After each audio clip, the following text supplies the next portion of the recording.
Hello friends, સ્વાગત છે આપ તમારા કિચનમાં. આજે આપણે ફરસાણની દુકાનમાં મળે એવા સરસ મજાના મોળા ગાંઠિયા બનાવીશું. તો આ ગાંઠિયા બનાવવા માટે મેં અહીંયા 1 વાટકી જેટલું પાણી લઈ લીધેલું છે. આપણે આ જ વાટકીનું માપ રાખીશું.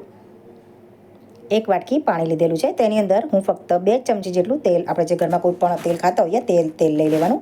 2 ચમચી તેલ ઉમેરું છું. વધારે તેલ ઉમેરવાની જરૂર નથી. આટલું તેલ નાખશો તો પણ તમારા ગાંઠિયા બનીને એકદમ સરસ બનશે. હવે આપણે સ્વાદ મુજબ અંદર મીઠું ઉમેરીશું. કાળા મરીનો ભૂકો ઉમેરું છું હું અંદર.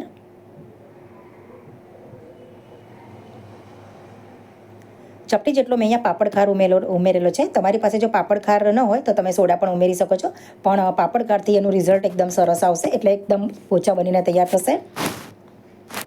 આ બધું નાખ્યા પછી આપણે એને 2-1 મિનિટ જેટલું સતત એક જ ડાયરેક્શનમાં એને મિક્સ કરતા રહીશું. આવી રીતે 2-1 મિનિટ થઈ જાય એટલે આપણે જે વાટકીનું માપ લઈને આપણે પાણી લીધેલું છે તે જ વાટકીનું માપ લઈને મેં અહીંયા 2 વાટકી જેટલું ચણાનો લોટ લીધેલો છે. તો આવી રીતે એને મિક્સ કરતા રહીશું. થોડો ઉમેરી અને મિક્સ કરતા રહીશું. પછી આપણે બધો ચણાનો લોટ અંદર ઉમેરી દઈશું. આ દરમિયાન જો થોડું પણ આપણને ખીરું આપણને એવું લાગે આર્યું બેટર કે ઢીલું છે તો થોડું 1 ચમચી 2 ચમચી જેટલો આપણે ચણાનો લોટ અંદર વધારે ઉમેરી દેવાનો. અને આવી રીતે અડધી ચમચી જેટલો મેં અહીંયા અજમો લીધેલો છે. અજમાનો ટેસ્ટ ખૂબ જ સરસ આવે છે. તો તમે જોઈ શકો છો આવું બેટર આપણું તૈયાર થવું જોઈએ ગાંઠિયા માટે. હવે આપણે જે સેવ પાડવાનો સંચો આવે છે તેમાં જે આ મોટી સાઇઝની જે જાળી આવે છે તે લઈ લઈશું. એક બાજુ આપણે તેલ ગરમ મૂકી દઈશું. તેલ આવી જાય એટલે પછી તેની અંદર આવી રીતે આપણે ગાંઠિયા પાડી દઈશું. થોડા જ પાડીશું એટલે આપણા ગાંઠિયા સેજ પણ કાચા નહીં રહે.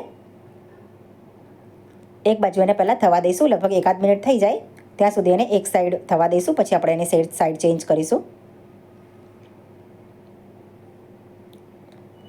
1-8 મિનિટ થઈ ગઈ છે. હવે આપણે એની સાઈડ ચેન્જ કરી લઈશું.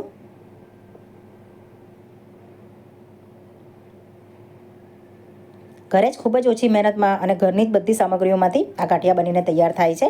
ટેસ્ટમાં પણ ખૂબ જ સરસ લાગે છે. તો લગભગ આને થતાં પણ વાર નથી લાગતી. લગભગ 3 કે 4 મિનિટમાં બંને તૈયાર થઈ જાય છે. તમે જોઈ શકો છો એકદમ સરસ આપણા ગાંઠિયા તૈયાર છે. આપણે બીજી વખત પણ તેલ ગરમ છે એટલે બીજી વખત આપણે એને ગાંઠિયા પાડી દઈએ.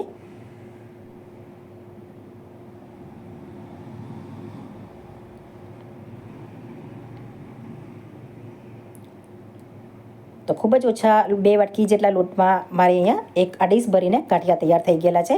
તમે જોઈ શકો છો એકદમ સરસ બનેલા છે. ટેસ્ટમાં પણ ખૂબ સરસ બનેલા. તો તમે એકવાર ઘરે જરૂરથી ટ્રાય કરશો.